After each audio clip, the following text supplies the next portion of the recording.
Welcome. All right. So I think I know most of you, not everybody. I'm Craig Chalquist. I'm Department Chair of East-West Psychology here at CIS. And we are glad to have Janet Edelstein. And she is Director of Holos Institute, which, to the best of my knowledge, is the only psychotherapy organization that actually trains its interns in eco-psychology techniques. So in terms of understanding that we're all embedded in the natural world, and it's a relationship that we have to be much more conscious of, and if you read the news at all, you know why.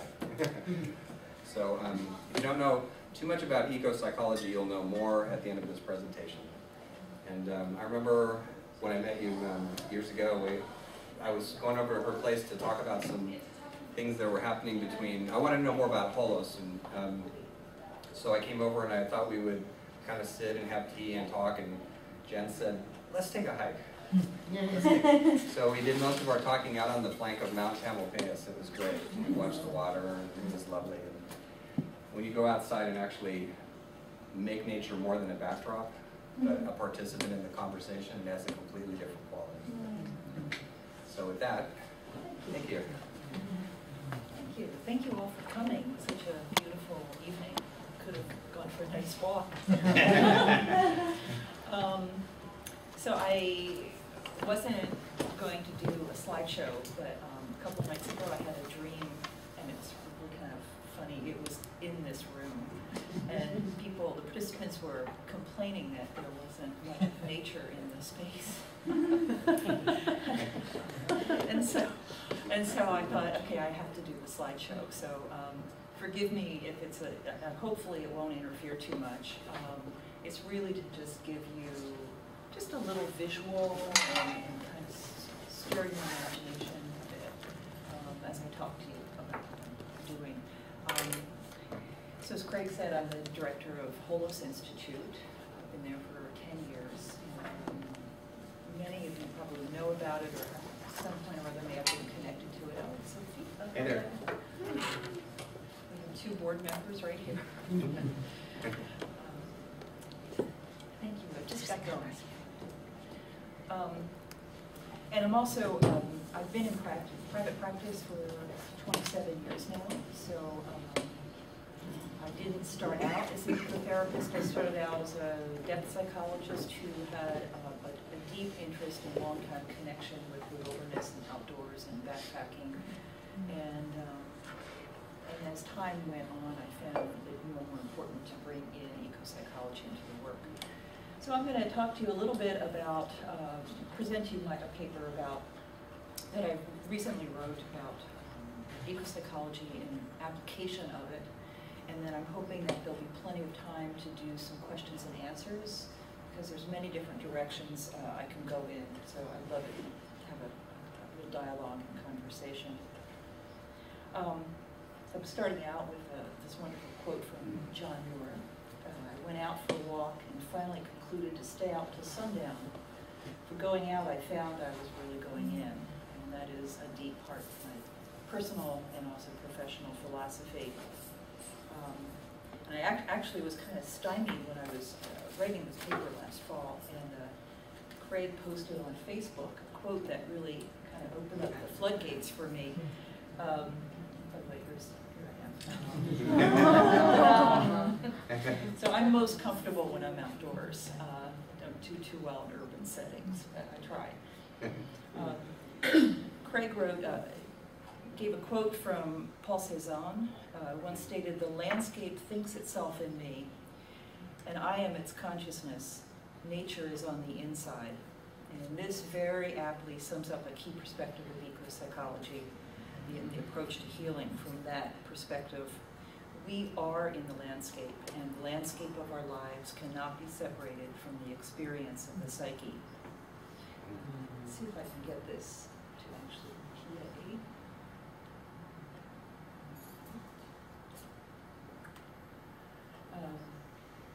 Hopefully that'll move quickly. So nature mirrors soul, and in nature we find more clearly expressed gestures and patterns that reflect the patterns of a personality, symbols of our lives, and the dynamics of our thought patterns. Eco-psychology is an emerging field of psychological exploration that invites us to consider the interplay of nature and psyche in the broader systemic context of our complex lives. Thomas Doherty, some of you may know of, is a psychologist one of the psychologists at the forefront of bringing eco-psychology into academic light. And he stated, psychology as part of the Western tradition is a Cartesian enterprise. It consciously tries to separate,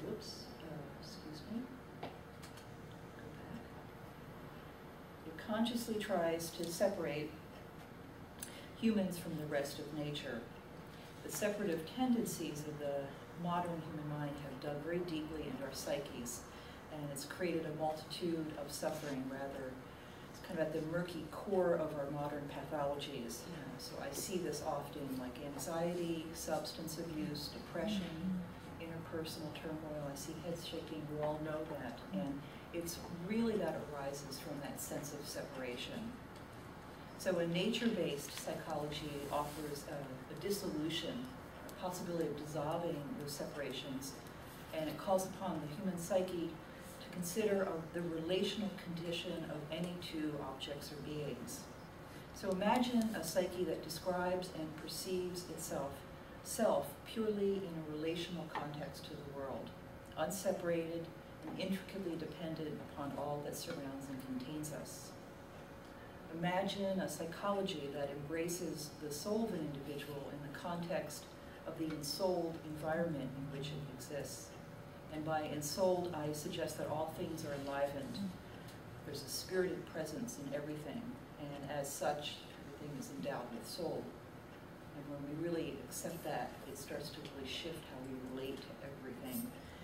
So such an imagining offers a shift from an egocentric or narcissistic based viewpoint to a broad-reaching, deep sense of belonging in a vast, interconnected system. It's a little side story. Quite a while ago, about 10 or 12 years ago, I went to Australia, and I was in the northern tip of the Gove Peninsula where there's a tribe called the Yolngu tribe. And their language, I was told by a linguist who was there, is never about an object. It's always about whatever that other thing is, or person is, or thing is, in relation to them. And as I entered into the system, the social system there, everyone kind of clamored to find a way to describe me. And I was described by my relationship to them. And once I was, quote, adopted by a family, then suddenly I had a sister and an uncle and a mother and an aunt, and everything kind of spread out from there. And they related to everything that way. And what I noticed about them is they had a remarkable power of senses. They could distinguish from a big forest. These are vast, vast forests, mostly of gum trees. They could distinguish one tree from another because they were so related to their environment, and that's always really stayed very deeply with me. So as I'm a marriage and family therapist, that's my license in California, and one of the definitions of my trade is that in our scope of practice as an MFT, we treat relationships. And I used to think that was limiting, but now I actually really love that. So I really appreciate that definition because it suggests the possibility of going beyond the focus of the individual to all of the relationships that anyone might have. And these relationships extend beyond our human-to-human interactions to include all relationships. That can mean relationships to the places we live, to the elements of nature that speak both within and without the psyche. So all good relationships depend upon a healthy communication. And so I see the modern ecotherapist as someone who facilitates a healthy communication with all of one's relations. And healthy communication leads to reciprocal care. So that's the the beauty about eco-psychology, it's really a two-way street. It's not just about healing an individual so they feel better about their childhood, but really bringing them to a place, a relational place where they give back. And ultimately, I think it's the ethical way to offer healing because it's so systemic. So my work as a clinician is to restore relationship and relatedness. And the first step is to cultivate a healthy relationship with oneself, with one's body, one's mind, and one's emotional life, to fully embrace all the parts of the being. And that includes the parts that we might well want to discard. So when we turn the healing related to other, restoring the sense of belonging, creating a sense of we-ness, this then extends to all of our relationships. And by that I mean to include all aspects of the environment. We embrace the body of the world as no different from our own body. And one of the ways, one of the things I feel strongly about is that the places that from our childhood still live in our body. And so many of us are displaced. And I think that that can set up some disruption in the psyche. One of the starting points when I work with anyone is I ask them about where they grew up, the environments they grew up. And you know, it's not always pretty. It could be something really harsh. And that really says a lot because that relationship really sets the tone of our psyche, that early relationship. I've lived in Northern California for 35 years now. I love it here. A few years ago I went back, I grew up in rural southern New Jersey. I emphasize rural. It's not what you think when you think of New Jersey. And I went back for my nephew's wedding, and my sister took me up for a walk. And I was shocked. I insert this. I don't know if anybody recognizes this. Do you know what that is? Honeysuckle. Honeysuckle. Yeah.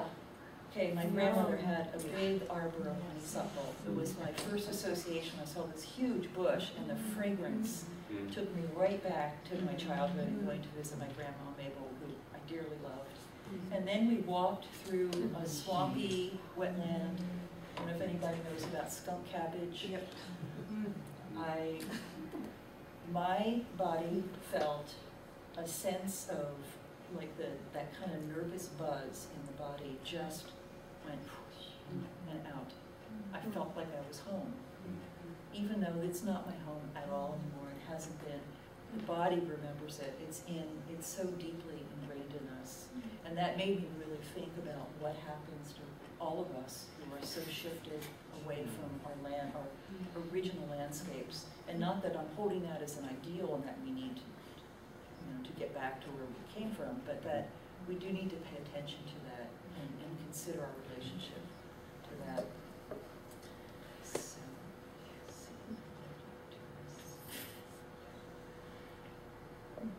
So these are harsh, but if we are to heal as a collective, we have to listen to the scorched land.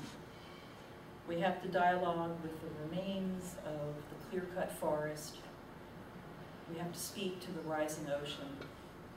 We have to pay attention to how this sort of destruction lives inside of us.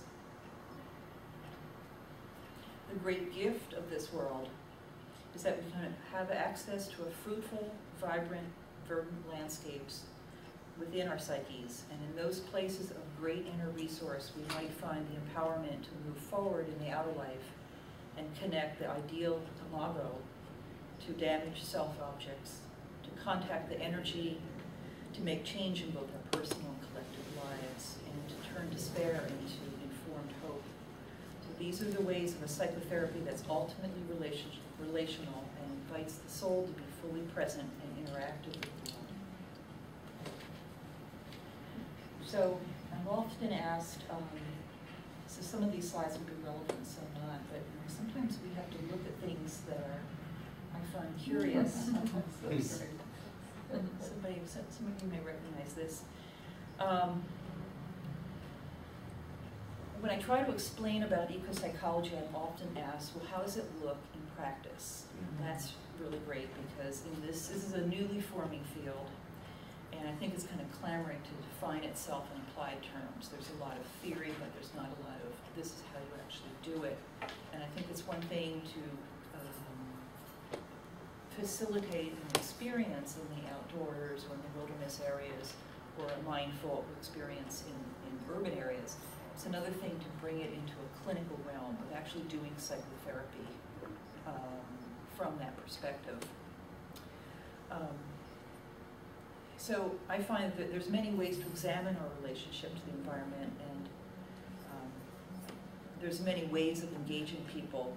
My particular clinical approach is grounded in an appreciation, an introverted appreciation of the nuances of nature and the myriad of ways that the psyche generates or attempts to generate a relational dynamic to the natural world. And this relational dynamic becomes, in a sense, a portal to healing.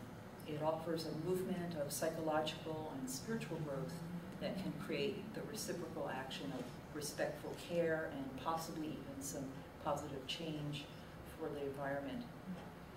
The reality of most depth-oriented psychotherapy, which I think really is the clinical approach in eco-psychology, is from the depth angle, is that it mostly happens indoors in an office, somewhat for logistical reasons, but ultimately that's how it works out. So we can have all of the rocks and the feathers and the flowers and the plants and the nature artwork to reflect in that contained space, but ultimately the client brings their own psyche into that space, and that dominates the immediate landscape of the therapeutic container. So I typically begin any healing journey with a client inside the office, where we can connect with inner resources that first, and then we establish a center of gravity at the core landscape of the psyche. So you'll hear me speak a lot about inner landscape and outer landscape. It's some of the languaging I like to use in this healing process. The landscape of the psyche slowly unfolds as we invite an expansion into the imaginal realms, or even simply investigate the realities of the environment in which the person has developed or currently lives. So in the confines of indoor spaces, I explore the internal landscapes of my clients, and I feel honored to visit these places with them. This is really sacred territory. So I have a traditional psychotherapy office in San Francisco, and all of these explorations are in the realm of the imaginal. But I also have a garden studio, and that, here it is there. This is an old photo of it, the straw bale hut, I call it, that I built myself, and it arose out of my dreams.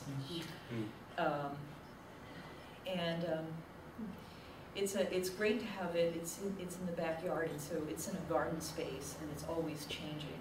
So it's kind of it's a curious interface between the natural world and inner personal space. And this is kind of the inside looking out. In both places, the emphasis rests on that vast, delicious realm of what the French Sufi mystic Henri Corbin coined as mundus imaginalis. So in this realm of ultimate creativity, there's a Jungian analyst named Ruth Loreen who described it as, this world requires its own faculty of perception, namely imaginative power, a faculty with cognitive function, a noetic value, which is as real as that of sense perception or intellectual intuition. So with the phrase mundus imaginalis, there's a very respectful embrace of all of the possibilities inherent in the human mind and spirit. The imagination expresses both what has been experienced and what might be experienced. In that marvelous tension between the two, there emerges a creation that proposes the possibility of change. And I think that this imaginal realm also extends beyond the confines of the personal experience to include the memory of the collective consciousness and also the memory of the earth.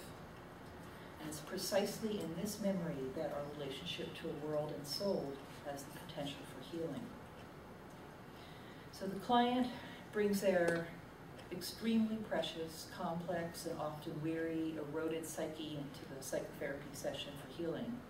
And through gentle guidance and simply giving permission to step into the imaginal, we can explore the inner landscape and discover elements and beings that speak to us as teachers, guides, and healers. It's very much like the ancient artists of the caves of Chauveau in France, who in their inner sacred spaces deep in the earth revealed powerful impressions of the world in which they lived. So I invite the client in that same way to go inside to explore what aspects of the outer world were resonating in their soul. Here we witness patterns of consciousness and the impressions of a life expressed in image and metaphor. And once there's an active relationship developed to these images and these patterns and beings, we can then turn around and look into the world of nature and discover a mirror that's affirming, it's instructive, and it's liberating. It reminds us of our connection to place and to life, and extends an invitation for the soul to be present.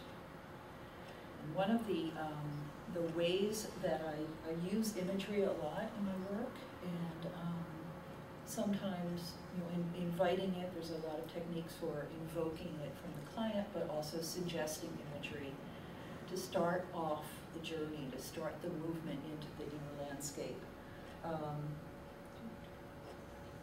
Using this slide later. So I often call upon two movements. One is down and in. And there's a sense of going down into the subterranean parts of the psyche. It's mysterious, it's dark. You know, if you've ever been on a walk and seen a tree like that and wondered what's inside, I don't know that, but I'm always putting my finger down. You know, it's there's that sense of mystery and also the possibility of initiation as we go deeper and deeper inside.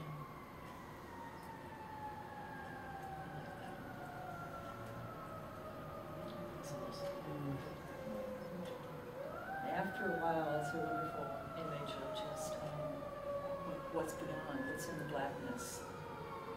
And I think that that's pretty much the feel of what it's like to go and do a deep psychological exploration. What's inside there? And often what opens up in those places is that inner landscape, and it starts to tell us a lot. And then the other movement is that sense of going up. The sense of expanding, getting perspective, rising up, reaching up, the ancestral realm. Oopsies. So just as humans have brought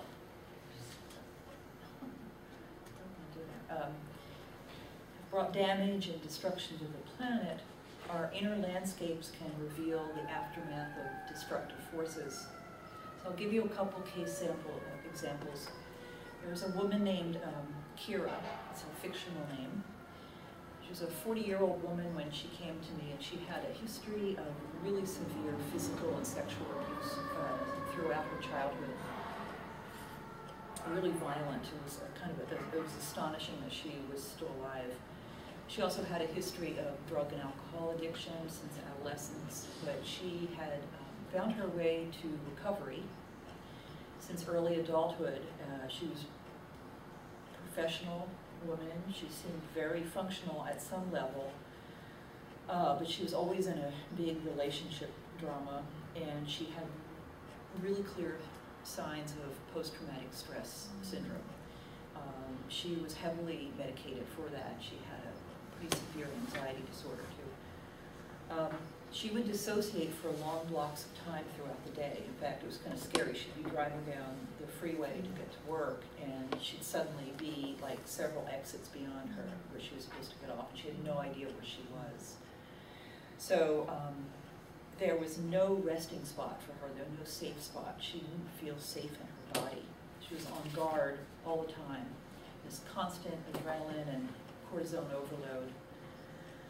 Most of our sessions were focused on managing her anxiety and trying to sort out the debris in the wake of her relationship turmoil. She had a very small, childlike voice that was very incongruent with, she had a very kind of tough punk exterior. So I took this as a sign that our starting point would need to be somewhere near to the source of that voice. She wasn't much connected to place at all, even though she reported the only solace that she ever felt in her normal day-to-day life was when she would take a morning run through urban parks. And I noticed noted a curious relationship to the natural world, even though it happened in these high-speed dashes. She did have some fond memories of places from childhood, and these were kind of small islands of peace in a very tormented childhood. When she spoke of those places, oddly enough, her voice would lower, and her tone just deepened into the grown woman she was. So I took this as a sign that there was some part of her that was lost back in childhood, in that landscape, a childhood landscape that needed to be recovered. So after much carefulness, I invited her to explore the landscape of her inner world. And we actually went up because in her dissociative states, she felt like this sense of rising initially when she was going into those states. So we did this exploration in a light trance state induction, where I suggested she visit a place within her actively imaginal realm. She was invited to explore her psyche without judgment and in the freedom of the imaginal. And by imaginal, I in no way do I mean unreal. I mean, I open it, it's an expanded state of creativity. So I was really curious about where she resided for most of her dissociated states. And I know for some clinicians, such a technique would be counterindicated. If somebody has a dissociative disorder, you don't necessarily, the standard practice is you don't use a dissociation process. But I figured since she spent so much of her life in another reality, another place, we could only offer her a bridge if we knew where she was hanging out. So her landscape was really dismal, barren, kind of a volcanic explosion a place where a big volcanic explosion had happened. It was pockmarked, scorched land. This is the closest I could come to photographing what that looked like. I mean, obviously, pictures of her psyche. She found herself moving over this space, over this desolate place. And there were little pockmarks and holes and cracks and crevices. And every now and then she would come to one that was glowing. So she came to one and she went down into it. And down inside, she found a fire. And around that fire were what she called the lost children, each dancing in a circle and each one accompanied by a huge giant. And so she was met by a giant. She held his finger. And she said for the first time in her life, she actually felt a sense of relief and settling in. When I called her back to the room, she was reluctant to return, but the giant consoled her, placed her on his shoulder and carried her back. The strong giant had taught her to touch her feet on the ground in a dance that gave her a great sense of safety and peace. So we had started to create a bridge between the landscape of her inner realm and the world in which we both lived. And that world became the reference point for our work. And we could call upon that whenever we needed. So there was really a resource. In her dissociation, she was going to some place that was really actually saving her.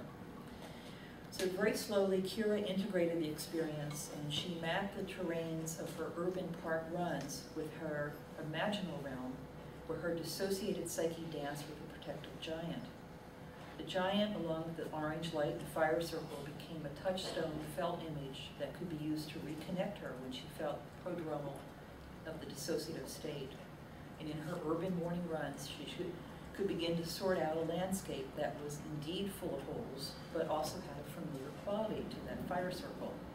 Her body remembered the felt sense of the protective dance, and she could bring it forward to delight in the movement with her body when she ran. So you can see how we sort of like paired the two experiences. Obviously, this is one little piece of a rather complex case, but that was definitely a resource, and we needed to find what that inner landscape was. There was another woman I worked with, also I think in her early 40s when we started, who came to me saying that she didn't really feel a sense of self. And by that she said she didn't feel fully present. She said, it's as if most of me is actually somewhere else and I'm just going through the motions. Lily was severely overweight, she was lonely, she was socially disconnected, and she was unemployed, or underemployed, alternated. Through a careful, guided journey into the landscape of her inner psyche, Lily discovered a water spirit that rose up from a small waterfall and offered her comfort, love, and guidance. I encouraged her to seek out a place in nature, not too far from where she lived, that might closely resemble the place that she contacted inside. So we were seeking a mirror of her inner landscape to bridge a connection with her outer world. And she soon sought out a waterfall. It actually wasn't exactly this one. Some of you might recognize that. Do you know where that is? That's a cataract. Yeah, it's a cataract, yeah. Gorgeous. Actually, hers was lower down, but I won't go into that. So she used to take a short walk every single day, and she would sit by the stream, and out of the waterfall, she started to see a being. It was a feminine being. And if you stare at the water as it's coming down, and its movement, it's shimmering, we can see that. So this spirit came forth and started to speak with her, and they had a conversation. It was really quite remarkable. She was enormously relieved, and I mean, it was her look. She was met by someone other than me, and this water spirit started giving very practical advice of how to be in the world, how to take better care of herself, insight about why she felt so disconnected. So she was able to make an enduring connection that was far more than her weekly psychotherapy sessions could ever offer her. She had entered into an active relationship with the natural world, and in return discovered ways to be in her body and in the world that led her to engaged relationship. So she soon discovered her own place in the world, and through this conscious relationship with what I call an elemental being. And in fact, what she started to do, she was so moved by this process, she started making beautiful mandalas out of natural objects. And some were just, she would make them in random outdoor places, and some of them she actually made as art pieces that she would sell. And the interesting thing was it called attention to her, and she started to make some real friends. Some really wonderful people came into her life. She also lost 150 pounds, and she felt a lot better in life. Yeah, in 1 year she said, I lost a whole person.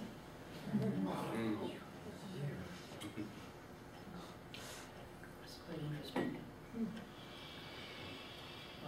That's another one. Altarpiece. She made altarpieces and mandalas. So both of these are examples of beginning with an imaginal realm where the relationship with the natural world is explored. And in both cases, this exploration led to a very real and very engaged way of being. So I have many examples of other clients who have had that aha moment of discovering or remembering a particular connection to something in the natural world or of their childhood that reconnected them to life, and a meaningful relationship to some aspect of their lived landscapes. In all of these cases, there's a thread of connection of repairing kinship to the natural world. And that kinship offers a sustaining and healing experience and hopefully carries forward as an impression in the psyche that informs action. So the excitement of this work really comes as the inner and the outer landscapes connect in a revelation that leads to a meaningful shift in how one is. So one of the other things I do is group work, which is really very powerful when you're working with a group with this process. So in my more directive work with small groups, it's usually in the form of retreats or workshops. I have the opportunity to bring the inner and the indoor and the outdoor work together as one larger process. So the experience is a psychosocial journey that usually begins on the inside and then turns outward. And I often suggest an intention for a journey into an internalized landscape.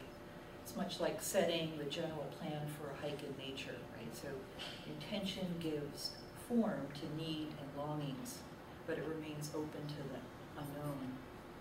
An intention might suggest an active movement of soul that's in alignment with a seasonal theme. Or it can be as simple as an invitation to the fullness of summer, to explore an opening flower that expresses one's essential self, or in the dark of winter, an energetic pattern that possibly expressed in metaphor that describes an aspect of personality that's ready to be released, or a place in shadow that offers a very deep resource to the psyche. So these explorations reveal a wealth of images and energetic impressions, and I really want to distinguish that too. When we open up into this kind of imaginal work, it's not just visual, it's a felt sense, and the body is very much engaged. There's a lot of energetic patterns that come alive. And what I find is it's just a wealth of images and energetic impressions. They're charged with emotional value, and they have an archetypal dimension.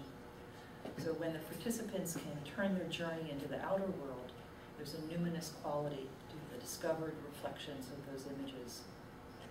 So for example, at least a dozen times I've witnessed someone in this process recording a powerful image of a spider's web and a felt sense of being woven forward into a new way of living.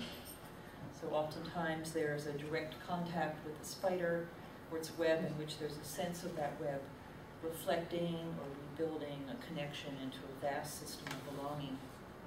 So the retreat participant in a contemplative moment revels in the sight of a spider's web that's lit up by dewdrops gathered at the dusk of day in a winter solstice gathering at an ecotherapy-oriented retreat. Michael's been there. The pattern of the illuminated web scored so deeply into the psyche because this particular person had an emotionally charged experience earlier during the inner journey to the inner landscape of being held in the web. So when she went outside and saw this like illuminated web, it really connect, and there's what I like to call the quickening of the soul's intention. Those first signs of having been transported an idea to a real manifestation of living energy.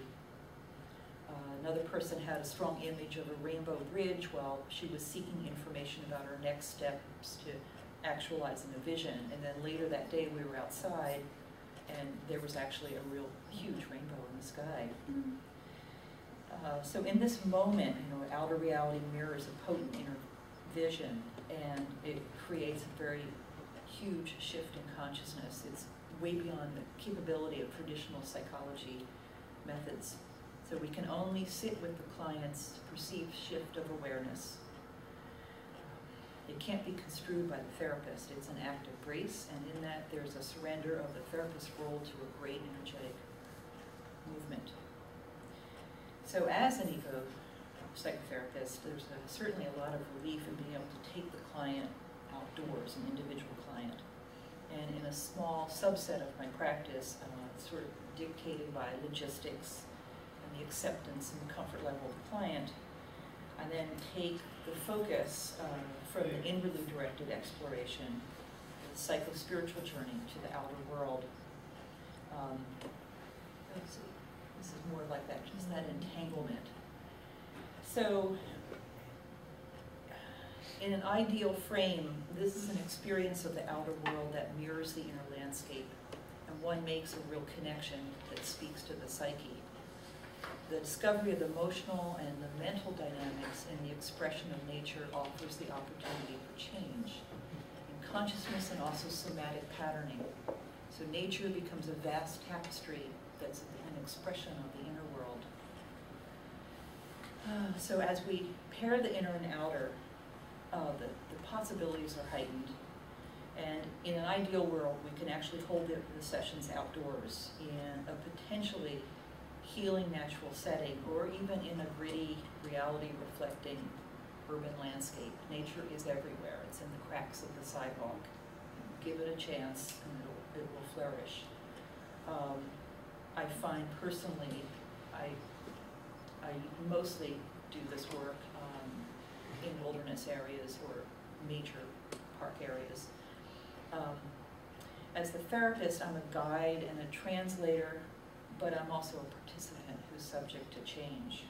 And that makes the work really a lot different than doing the work indoors, I can say that. The place will most certainly be one of which I have an intimate knowledge, and I feel really strong about that, that if when we take a client outdoors, we really need to be knowledgeable of the place. We need to know what the flora and the fauna, the microclimates are. We kind of need to know, like, what trail are we going to take today? What are we going to set off on? And what might we encounter? And I also like to know, I have different spots that I go according to where the client's psyche is at that time. So there's a wisdom of selecting a place that offers a reflection of their psychological state. It might be a gentle, enclosed meadow for the delicate psyche of a client newly emerging from a psychotic break. It might be a dramatic beach, ocean scene for someone with anger and frustration to release. Or it might be a forested stream for a client in grief or wanting to get some emotional movement. So setting outdoors, we never quite know what to find. There's weather. And I found when I was writing this, it was funny, as soon as I started to shift about thinking about working out in the outdoor work, I found my voice shift into a subjective place. Because as a therapist, we are so, when we do the outdoor work, we're right in parallel with the client, and we're subject to change. And we're both stepping into the unknown. There's a big transformational process for both the client and the therapist. It's very different than the indoor work. So I never know, will it be too cold, will it be foggy? Is the morning air going to be uncomfortable? Is there a gusty wind that might disturb us? I don't know how crowded a public place would be that we've chosen. How will my aging body hold up in relation to this much younger and fit client? As I notice having all of these questions, I appreciate the newness of the session. It won't have the predictable boundaries and the factors of my consulting room. We won't close the doors to the cold wind or be afraid to get wet or shut out the sounds of the outdoor world. We don't know what we'll encounter. And with this comes the delight of discovery, where both client and therapist are in a raw, untamed field. We're both on an adventure. We face the world together. So all the anxious concerns of the psyche get to play out. What will we find? Who else will be there? And there's always someone there.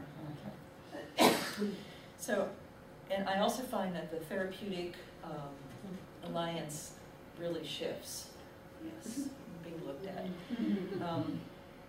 There's a big shift in the container, so that's part of why I like to start in indoor sessions and really establish a really strong connection with the client. And then when we move outdoors, suddenly, oh, I have a body, they have a body, we're in relationship to each other and we're moving. And there's a dimensional shift in the transference that's huge, and I could actually write a whole paper on that. Most of the outdoor sessions I've done have kind of organically shaped themselves into 3 phases, regardless of how long the session is. And I do sessions that are traditional psychotherapy hour, and then extended sessions of 2 hours, which is really a very nice format. And I've done half day and I've done full day sessions. And I've noticed it doesn't matter what the length of time is, that's kind of 3-stage process seems to have emerged and really be the strongest one. So the beginning of our session is much like a standard session. There's a lot of story to unpack, along with all the self-reflections that accompany the story. And my job is to reflect, point out significant moments, feeling tone points in the story, and keep us both on track, both literally and figuratively. And then there's that added dimension of movement. So we're walking together, and we're passing through and experiencing the world around us. And there's also now a possibility of play, which is really lovely. My body's in the equation. There's something quite remarkably honest about the situation. And at some point, at the beginning segment, there comes an opportunity, usually discovered in the natural world, to shift from the story to the present moment.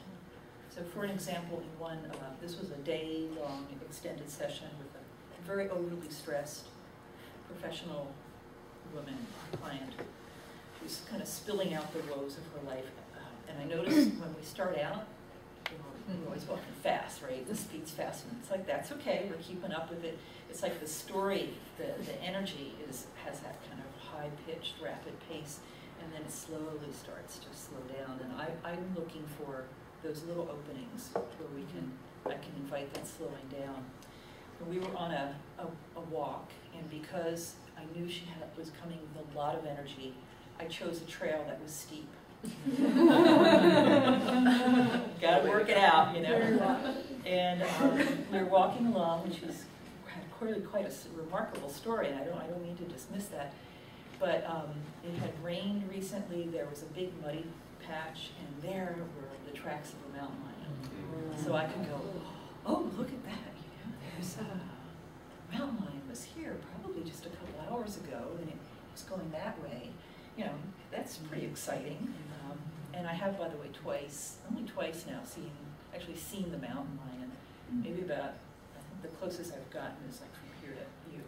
It's really exciting. They're beautiful. And you know, I just up on Mount Tam on Coyote Ridge, and you know, I usually have a vest or jacket, and you just open it like that and stand up strong. They turn it out away. So I don't buy into a lot of fear in the wilderness. So that paused us for a moment, and then it's really funny because then you see that kind of snap back to the story.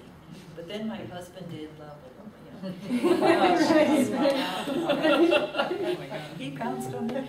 So we're walking along a little further, and you know, I point out something else. It's like the little things in life, like the crickets, or there was a splash of Indian paintbrush. I don't have a photo of that, but oh, look at that color. It's like the first flowers of spring were out. Okay. Then we walked a little longer, and all of a sudden there was a big web with dewdrops on it. It was just lit up just right, and I pointed that out. My client went, oh, I get what you're trying to do now. Yes. Would you like to see it? Yeah, she said. So then you can just feel it, like the whole tone just goes down a notch. So there usually there's the spot that we're aiming for.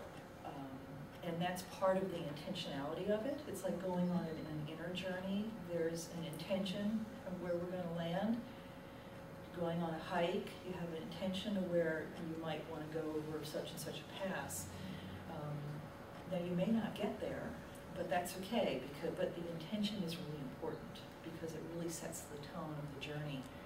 So the middle phase, you know, is called upon by little invitations to actually be here. Oh, there's the glistening spider's web, or a whiff of lupin. which, by the way, it's a pretty good year of wildflowers if anybody's been out on town. Actually, this is just from last weekend. So, you know, where there's some wildlife, and wildlife is wonderful. I love the encounter out there because it's so perfectly timed. I'm always so appreciative, and I'm really aware of how much the animal world is really watching us and really responding to us. You know, the hawk that calls at just the right moment. It's really quite remarkable. So once that shift happens, then we pause and stay in one place for a while. Usually I encourage some silent observing and just sitting. So there's some kind of interaction that usually develops kind of spontaneously with the place that begins to deepen. I call this the middle phase, and it's probably the most important one. So I'll give you some examples. I was out with a couple. The nature therapy is for couple work, because working with couples is great. We were outdoors and at a beautiful contained place that felt safe and had water that I felt was really kind of calming. And we were just sitting there, and the walk out, of course, was a lot of bickering and telling me what was wrong with the other person. But when we just sat, I think the wife found a little bay tree that was kind of struggling to come up under some rocks and debris. So she cleared it, and then the husband came and started putting little acorns around in a circle. And it was as if they never spoke about it, but they built this beautiful little image of new life trying to come up and how they were going to tend to that and protect it. It's a lot like sand trade therapy, if you're all familiar with that. It's the process of doing it that heals. We don't have to talk about it a lot. In fact, I prefer not to, because it's sacred. There was a grief-stricken woman that found that she really needed to stand up on a hilltop and have strong winds just rip at her. And it was like ripping away the shreds of a relationship that she was trying to let go of. So I have some of these images. There was a very fearful woman I didn't realize was really carrying a lot of fear in her body. I think this is the tree. And we came across this moss-covered low limb, and she could lean into the limb and wrap her body around that. And I just encouraged her to really stay with that process. It became very much a somatic experience with the tree.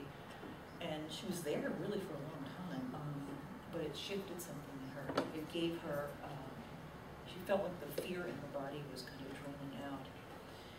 The curve of a grassy hill provided a soothing comfort to a woman whose limbic system had been disorganized by trauma.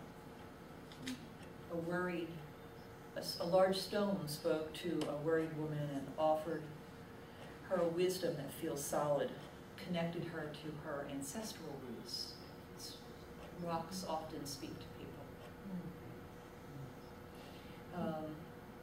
This is a meadow. I did a short walk. This is actually my backyard, but I needed a picture of quail. I was outdoors with a woman who had recently experienced a psychotic break, and her life had really kind of fallen apart. It was in shambles. And she loved nature, but she was kind of scared to go out now. So I thought, well, we'll take an easy walk. And by the way, I go all the way. Like I make tea, I bring a thermos of herb tea, I have little oranges. You know, if we're out for the day, I pack a lunch. I got everything we need for an adventure.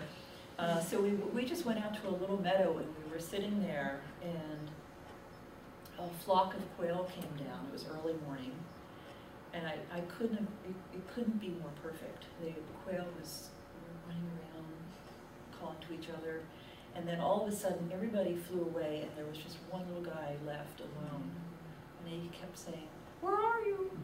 Where are you?" And she went, "Oh, he's lonely. Everybody left him." And then we heard, "Over here!" And then this flock came in, and there was this excitement, and then they all ran off. And the sense, I didn't have to say anything. You know, she giggled, and there was a softening into the moment, and you just want to thank the quail. They should get my feet. Bring it back. Yeah, a deer. I've also had beautiful encounters. Deer offer some wonderful lessons. A family of deer, to watch a family of deer, have a family come up when you're sitting with a client. It's really quite wonderful. The landscape is then speaking inside the body, and it's in the soul. And there's a connection with that brings a sense of coming home. There's actions that no therapist can really conjure up. And I also find I will facilitate as little as possible to bring about the experience. Less is more. And I know a lot of people do very elaborate rituals and big things in nature, and I find myself moving more and more away from that. It's more a witnessing and a facilitating, and that's really all I'm doing. It's just a few suggestions of how to relate. It's very much like introducing someone to a new friend who's going to be a very deep and real and dedicated teacher. And some of the guidance I offer is translated from principles of permaculture. So the first principle is to observe and interact. So I suggest that a client stop and breathe when something calls their attention. I suggest that they take notice of how their body feels. I also follow another principle of permaculture of using edges and valuing margins. Encourage the client to pay attention to thresholds and let each boundary that we cross become a portal of initiation. So each pair of trees, each pair of rocks that we pass through, each opening, there's a transitional zone that offers a gift of discovery to our psyche. And each transition can also be stepping into a deeper and deeper place within the self. I also encourage peripheral vision or non-focused gazing that opens up the senses, and it invites a refrain from that Cartesian separating consciousness. So in this middle phase, there's a slowing down to take in other. Other becomes what we've encountered with interest as the elements of place. It can be anything from a rock, a tree, a horizon, a blade of grass, or a lizard resting on a drenched stone. These are some shots of people in a group retreat. You never know what you will see. And as much as we are apprehending the elements that are out there, we also have to allow ourselves to be apprehended. Here's a big snake. Oops. You get the picture. So my client and I may be noticing a lizard on a rock, but that lizard is also noticing us. And when we allow that ourselves to be apprehended, it also starts to shift the connection. And it's a conversation that begins, and that conversation ultimately heals both the self and the world. We also begin to recognize patterns in nature that might reflect our own inner world. So by no means at all are the images we encounter necessarily going to be beautiful or soothing. So our shadow materials is just as important. We have to face littered and decimated landscapes, and we see the vestiges of human inconscience. The decaying body of a dead animal can remind us of our greed as much as our need to reckon with our survival instincts. I discovered for a year I visited the same deer carcass in the same spot, reminding me of the cycle of life and the inevitability of death. And it was really quite powerful to go every week to the same place. And it took about 9 months actually for it to really dissolve. And I did take photos and I cannot find them.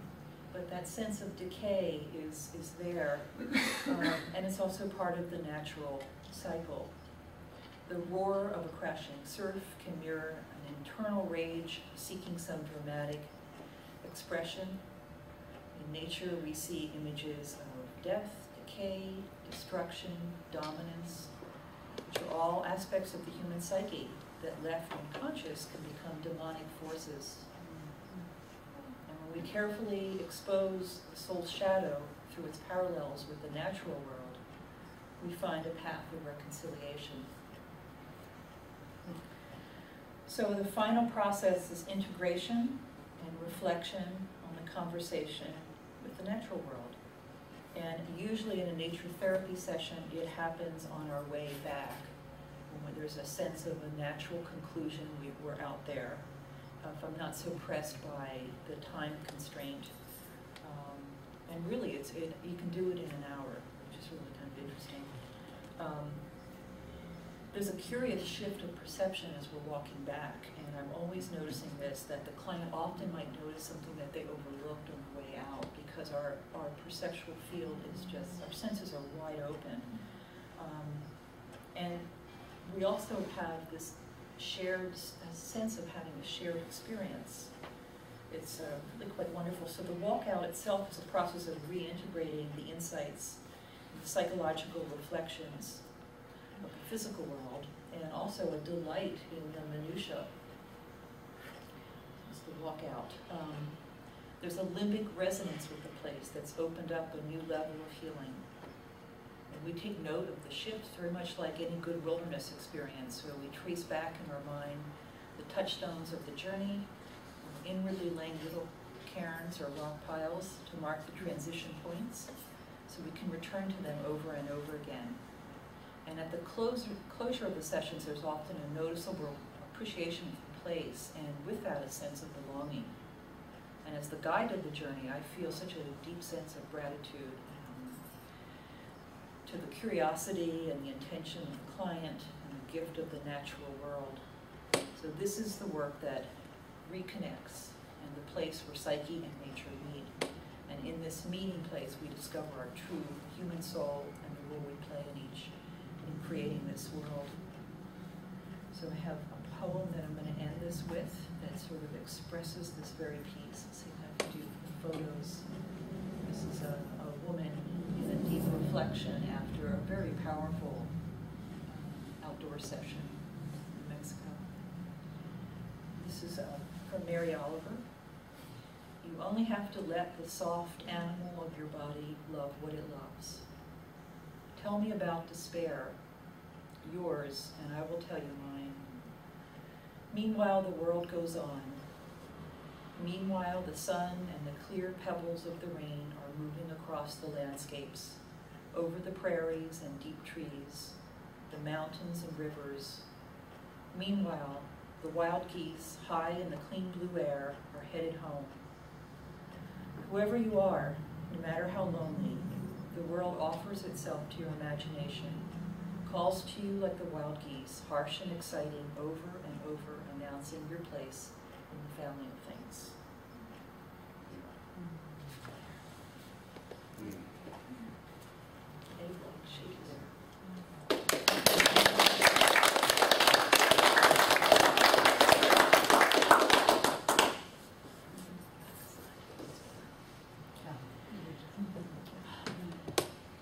You had the dream. Bring all these gorgeous images. So, any questions? I have several questions, but just one quick logistical. Is that paper published somewhere that we could access? It's going to be coming out in the second volume of the Journal for Humanistic Psychology. Some version of that.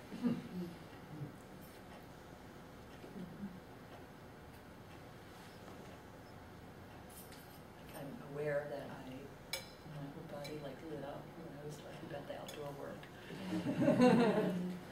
It's really where it's at. Can you describe 3 stages? I think I caught the first and the third. I wasn't sure which was the second. The middle one is the pause. It's the settling in. It's the silence and the spaciousness. So we've arrived at a place.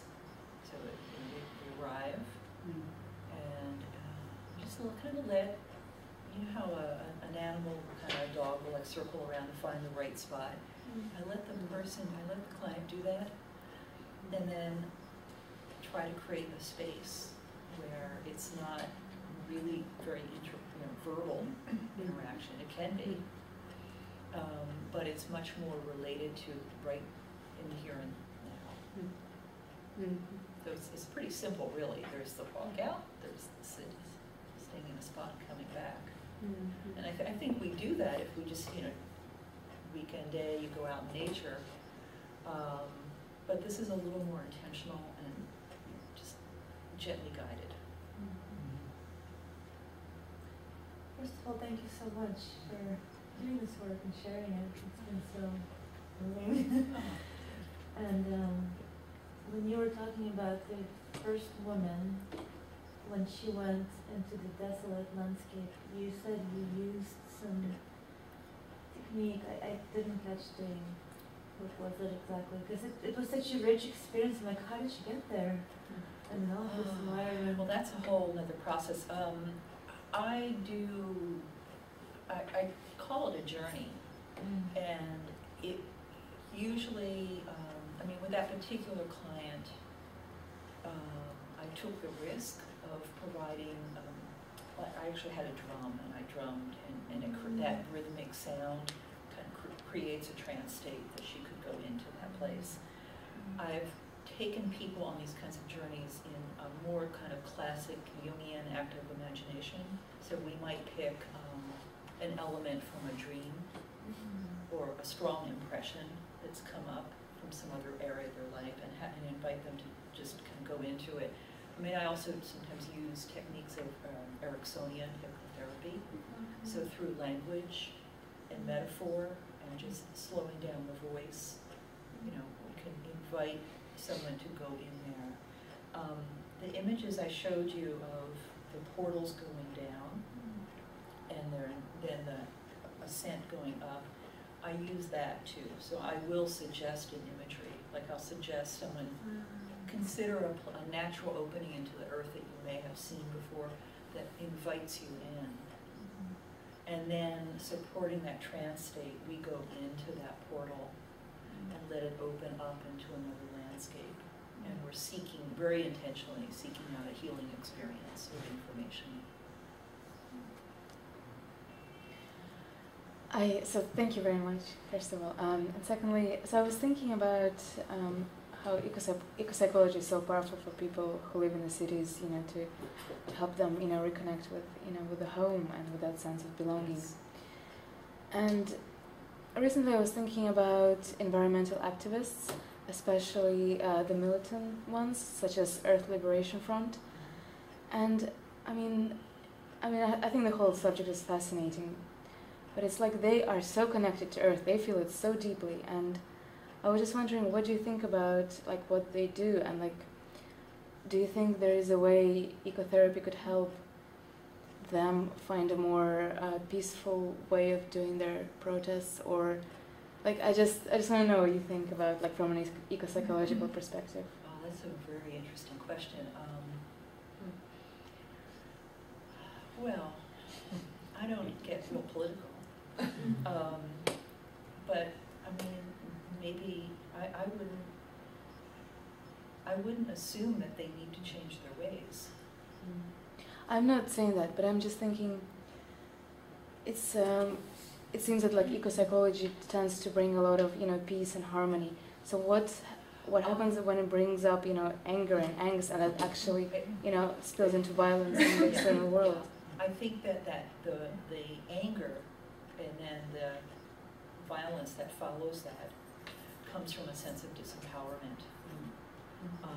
And Craig has initiated this eco-resiliency certificate program, and at Holos we're actually trying to come up with a protocol to work with people who are in eco-grief, climate grief. It's a very real feeling. And at Holos, even as staff members, when you're doing this kind of work, you're up against that. I'm up against it. It can be very discouraging. And as we were really trying to form a protocol for working with people who are in eco-anxiety, which I guess is what you're trying to describe, I feel like an important first step is to make that authentic connection to the place and to really find a sense of home somewhere. Like if you love the place, to really fall in love with nature.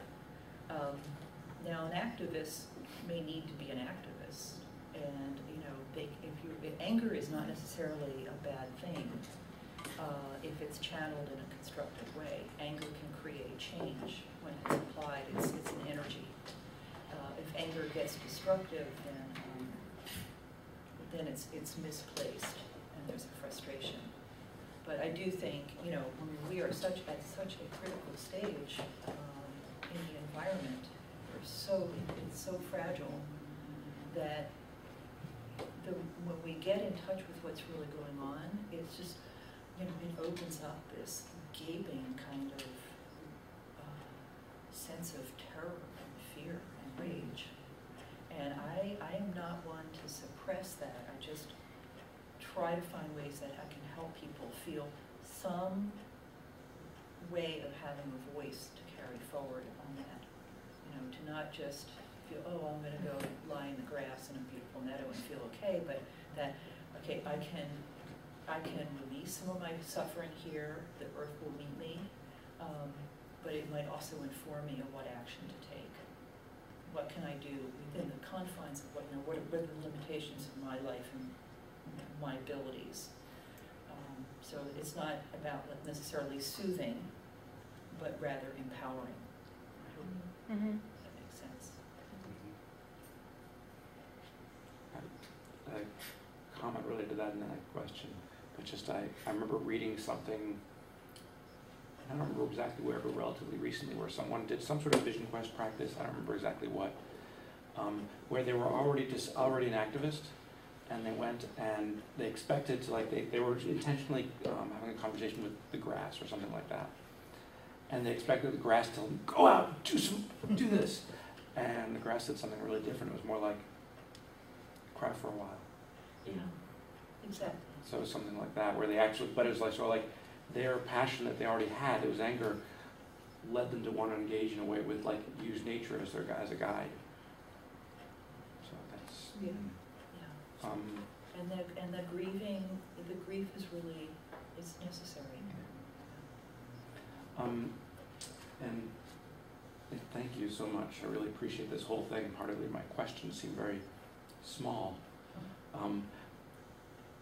They are in a way, but I'm thinking about how you combine some of these, whether you combine any of these practices, like you talked about, your day-long stuff. Do you ever do that and then pause and do trance work somewhere? And how does that manifest or amplify things if you do? And how does that play out? Because I'm hearing different ways you work. I'm wondering how they relate to each other even. Well, okay, with individuals, so there's quite a hodgepodge here of individuals, work here. groups, yes. Yeah, individuals, groups. When I'm working with individuals, it's usually an ongoing process that's longer. And like I described, we've been doing these inner journeys to visit the inner landscape. And then when there's the opportunity then to go outside and look for mirrors, something in nature that reflects that and amplifies it, it deepens that's all part of the therapeutic process. The groups that I do are not psychotherapy groups, but it's, they're usually retreats or workshops. The longer one, I have a week long, I have a flyer up there for, it's probably the best I do that I offer. Because it's a whole week in a really extraordinary landscape. And I think there's something about the fact that it's very different than the Bay Area landscape. So that there's the newness of it that we have to adjust to.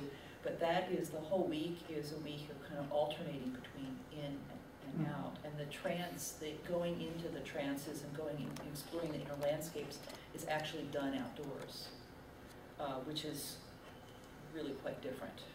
There's a meadow, and one year the grasses were waist high, and in the middle of the night a herd of elk came in, and the next morning there was maybe a 40-foot in diameter section that was matted down, and you could still smell the musky odor from elk, and there was right by a grove of cottonwood trees. So we took mats out there and we journeyed into the earth and to listen to what is she going to tell us. So that's a very different way of doing it. It's very embodied. And it was really quite remarkable because, I'm drumming and I'm facilitating this and looking around, and there were 2 eagles just circling the group the whole time. It's just these magical blessings.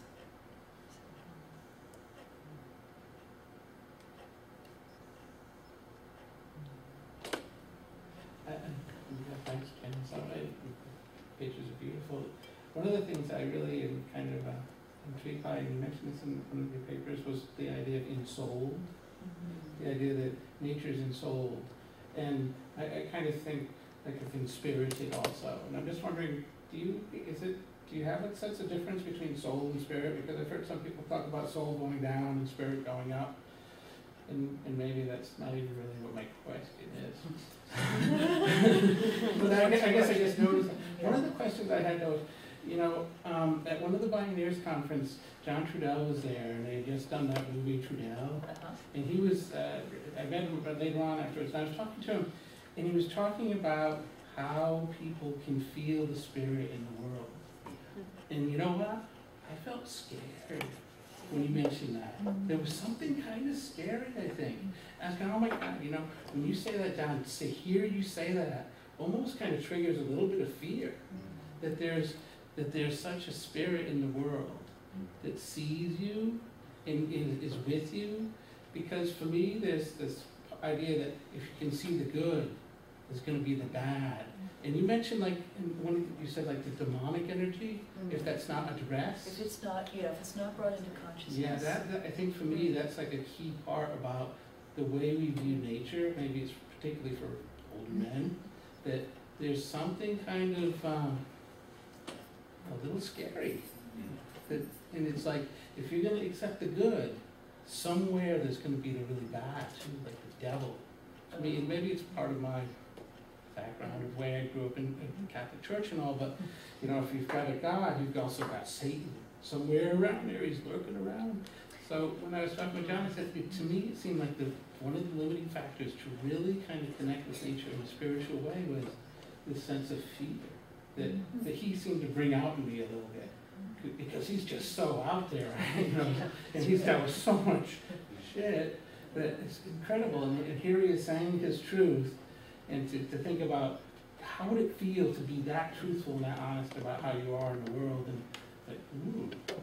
So it was kind of scary. So I think for me, but it is scary. I mean, nature is scary. Nature is fierce. Yeah, but it's there's a fierceness. Have you ever been out in a storm or a landslide,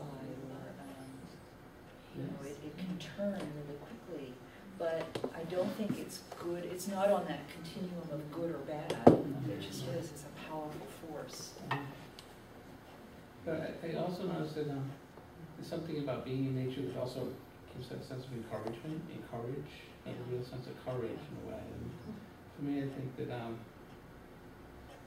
that's what kind of moved this whole program forward in the movement, is to have that sense of courage to come forth. And how do you have that resiliency to be with a group of people who can help support and encourage each other? Yes. Yeah.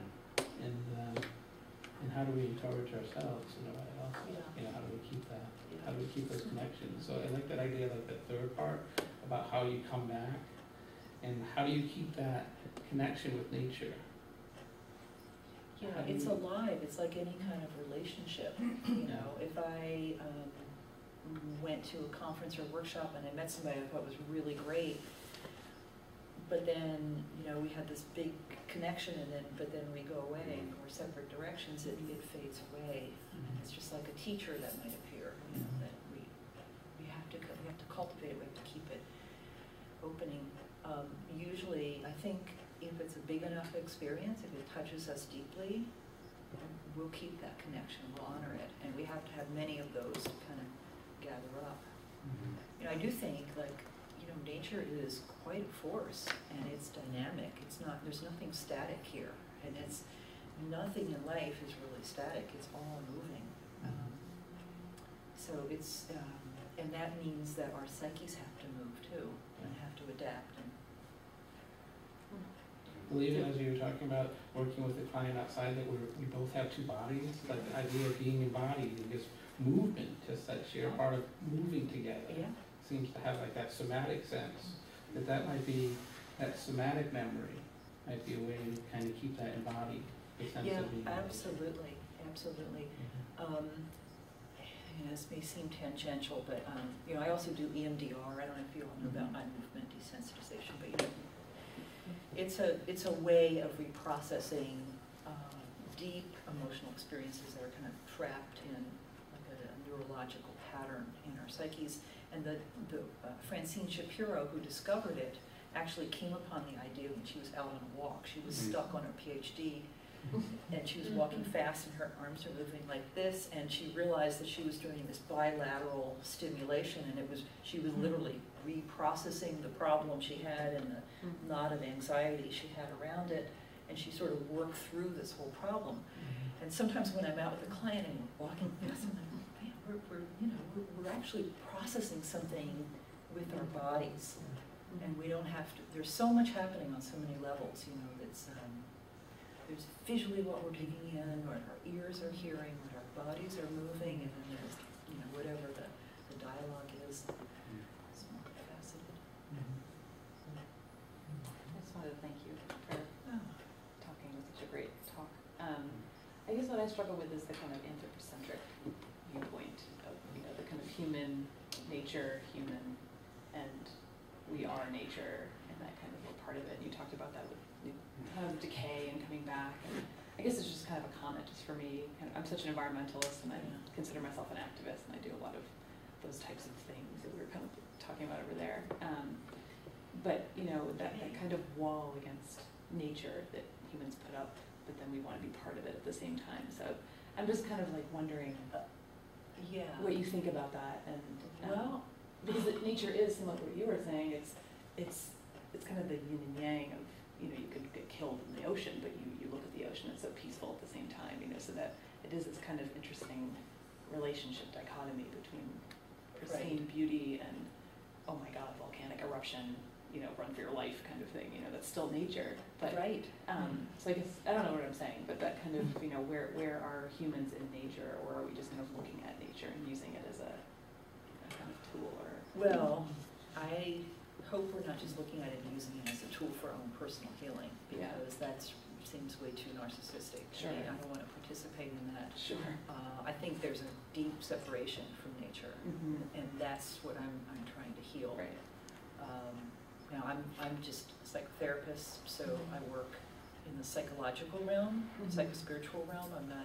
I wish I could be political, or more, or more work in broader social levels, but that's not my calling in life. But if I could be an activist, I would be. I came close to it once. There was a big old eucalyptus tree in Tennessee Valley in one of the side canyons that was host to a pair of great horned owls, and for about 12 or 13 years, once a week, at least once or twice a week, I would walk out there and I would sit under that tree and I would have a conversation with the owls. It's really quite powerful. And one day I went out there and the tree had been cut down. The Park Service, in all their wisdom, decided to remove the non-native species, a tree that's over 100 years old. And the big machine that they had used for it was still there, and I mean, I could barely walk out. I was like such a wreck, and but I was livid, and I was calling everybody, and I had a team working for me. And then I was going to get spray paint. I was actually going to go out and like an spray paint on this thing, and then a friend said, "No, you could lose your license if you get caught." But the good news is that, and in fact, it was a woman who ran that program, and a friend of mine finally got a hold of her, and she said, "I've heard about your friend, and I know she's really upset. Tell her I'm really sorry." But at the moment we cut the tree and the owls flew out of the tree, she said, "I realized I had made a mistake. I had done the wrong thing." And they were trying to shoo the owls into the next valley, which would be over where Green Gulch is, because there were some spotted white owls and the great horns were bothering them. And the great horned owls did not leave. They just found another spot. There you go. Yeah. But, yeah, so that's the closest to activism. That's pretty much. But you know, I mean, it just your blood boils. I mean, it just it takes over. Well, I really struggle with that kind of. I'm very emotional about the planet, and I always have been since I was a child. I feel very protective in a way. I'm not sure where that actually comes from, but it kind of consumes me. I become more political because I become protective, and I feel like sometimes you have to. Not you or one. I don't really want to be political, but I feel like sometimes we'll just have to do these things to save X, or it'll just be cut down, you know, and it's just heartbreaking, some of these things. And it's hard because it's very exhausting. You feel like you're always fighting, going upriver, fighting. I think that's why you have like activist burnout. Oh, yes, because you're just absolutely. so exhausted fighting against the man or the machine or whatever you want to, whatever sludge of all these things. So anyway. There was a wonderful man and one of my mentors, Dr. Joe Henderson, who was one of the founders of the Jung Institute, wrote a book, and I hope it's 4, not 5, attitudes, cultural attitudes, and it really helped me understand myself when I read that, because there was the psychological attitude. He told everybody there's typology, but there's also attitudes, and there's the psychological attitude, there's the artistic attitude, there's the philosophical, and there's the social. And this is somebody who's in the social attitude, it's like that's what you are, right? And if you can accept that is how you're wired. That's the stream that you have been born into, and then you have to find out, okay, what can I do to resource myself and to support myself in that? But that's how you approach it. Yeah. Sort of accepting that. And Michael, there was something that I thought of with your comment too. I've also have a long involvement with the Yoga of Sri Aurobindo, my mother, which actually this school is founded on. And Aurobindo wrote one of his more psychological book, Synthesis of Yoga. There's a wonderful line in there when he says all life is yoga, and he talks about the nature, like the force of nature that's constantly striving to reconnect. And you feel that. I mean, for me, if I'm in an urban landscape and I just see a tree coming up out of a crack, it's so that urge to keep growing, to keep producing. It's that life force is really, really potent. And I don't think we can, if we really connect with that, there's nothing, it's not like good or bad or evil, or it's like pure love almost. So, for me, being embedded in a psychological attitude, I think that, I put myself in service of facilitating people to connect with that force. And then I hope that will create some change. And maybe if they're of the social attitude, they'll find some tool to use.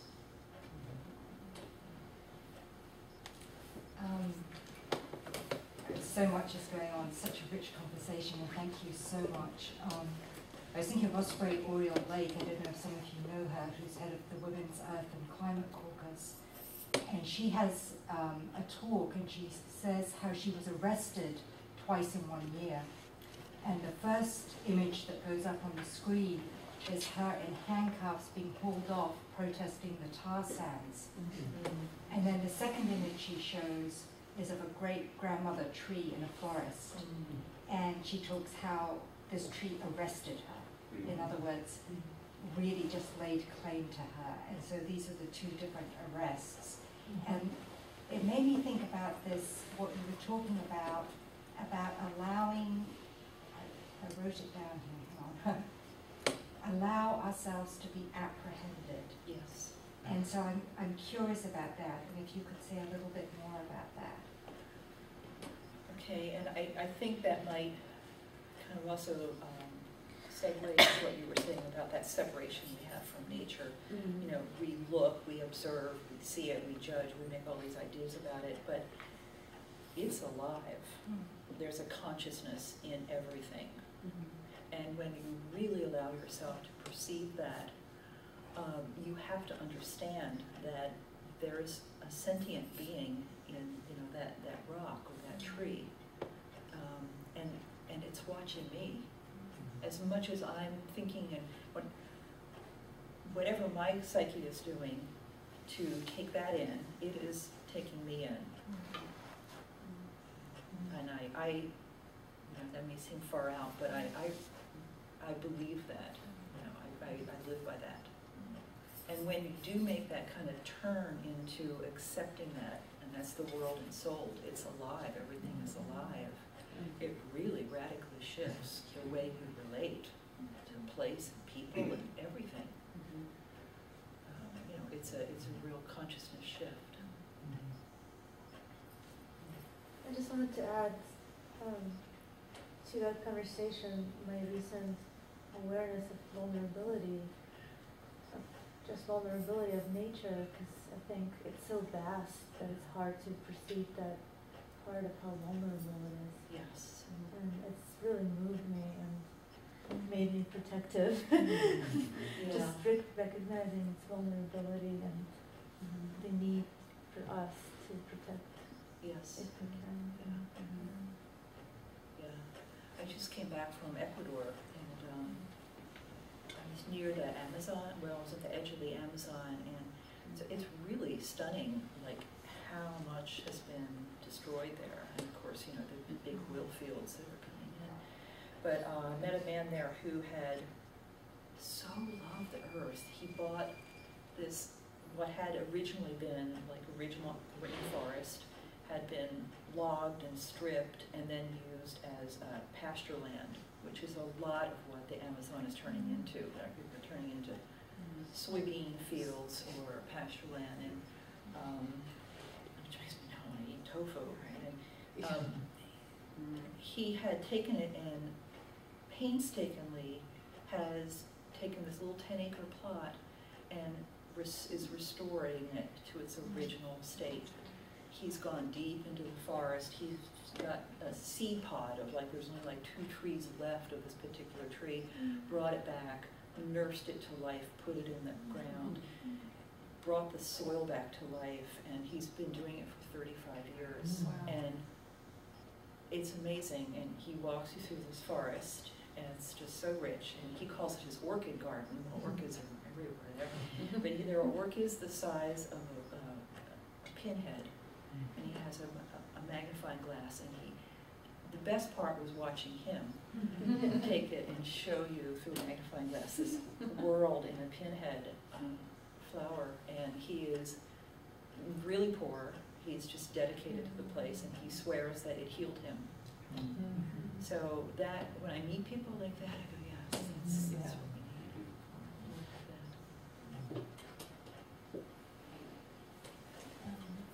I came in late, so I apologize if I'm speaking to something that you spoke to.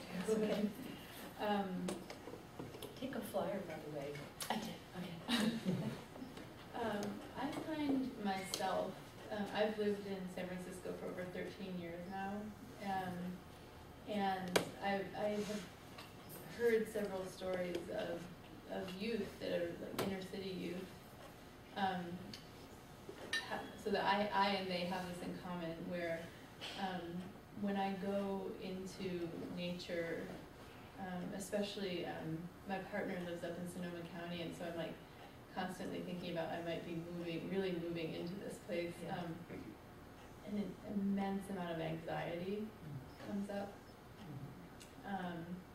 Like there was another example of it was a teen meditation retreat that was happening up in Sonoma County, and some youth from San Francisco, my partner was driving them up to the retreat, and they got to the Golden Gate Bridge and started having like anxiety attacks pretty much, you know, and I had to leave the retreat like one day into it. because it was just overwhelming to be in that environment. So, Well, yeah, there's a healing process. I mean, I think that is, I really appreciate your honesty in coming forth with that. I have known a lot of people like that. And that, we kind of attune to the urban setting, and it changes our whole nervous system.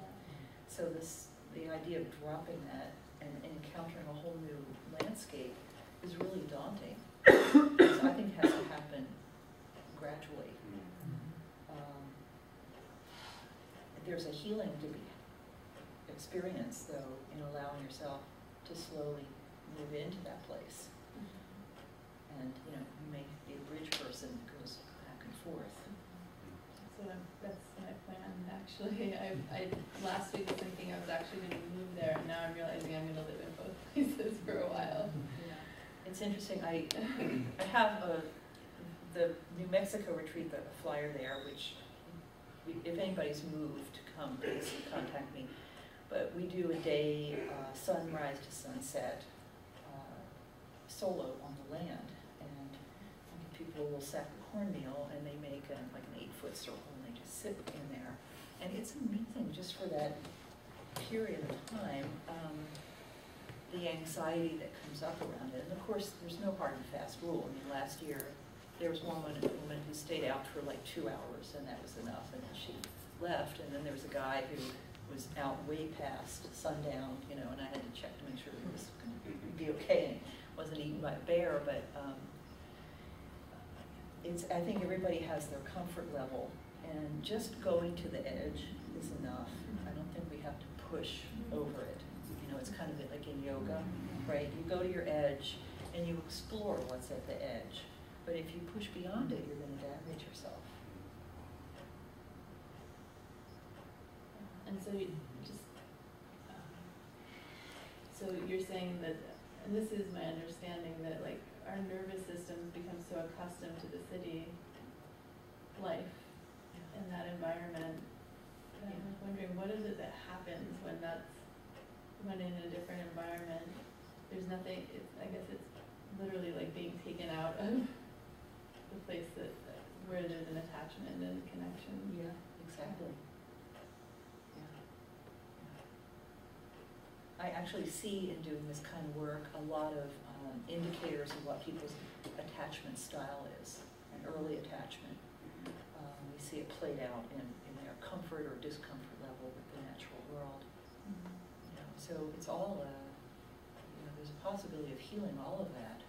I just don't think it has to be shock treatment. Yeah. I mean, for me, if I go up, I like going up to the high Sierra, and being above the tree line.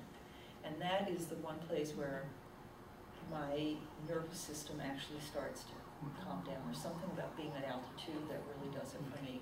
But I notice when I'm coming back home, driving back home, as soon as I go over Altamont Pass, it's like this buzz hits me, and it's painful. I mean, it's really painful, and it takes a few days to kind of plug back in, it's kind of like in the Matrix, yeah, plug back in now, and then I'm functioning, and then it's a little bit of a shocker to get unplugged, to find my bearings. And that's, I think, an unfortunate piece of modern life, but it's inevitable. So perhaps one more question or comment? I have just one really practical question that you mentioned early on. And one of the interesting things about doing this kind of work outside is that it really isn't a controlled environment. And I'm so appreciating all these beautiful slides and seeing these protected spaces. Yeah. And yet when I go out in scout locations, actually it's quite difficult to, in this sort of a setting where there's people, there's airplanes, there's chainsaws, I mean, all kinds of things happen. And I'm just curious how that's played out in your work and your sessions, and just any thoughts about that? We have to kind of embrace all of it. I mean, I have spent a lot of time scoping out. I have a handful of spots that have a pretty good idea what's going to happen there, but not totally. And in urban areas, I one of the interns at Holos does a lot of outdoor sessions, but in urban parks, and Holos is in the inner Richmond district, so we can go into Mountain Lake Park, or we can go to Inspiration Point in Presidio. But you know, once you're out on the street, you just don't know what you're going to run into. But you have to be willing to kind of fold that into the whole experience. If I go make a lot of effort to finally get to some beautiful natural spot, and oh my gosh, they're doing tree work, and there's a chain, you know, and how can you accept that? You know, sometimes we just have to work with that. And it's interesting to just watch what, you know, the judgments that come up in our head around it. That's one thing when you're out on your own on a hike, or you're in that session, but when you're caring for someone else, and you end up in a place where there's something like that happening, that would seem quite challenging. It's very challenging, and I'm very, very protective. Yeah. I'm like Uber mom bear here. So, I mean, I usually will, you know, we'll move somewhere else, and I'm like on the lookout for, you know, what's going on. Yeah. Clients, it's funny though, they're so in the process that they don't really notice some of the really awful distractions as much as I do. Wow. Yeah. That's good. Thank you so much for being here, Jan. Thank you.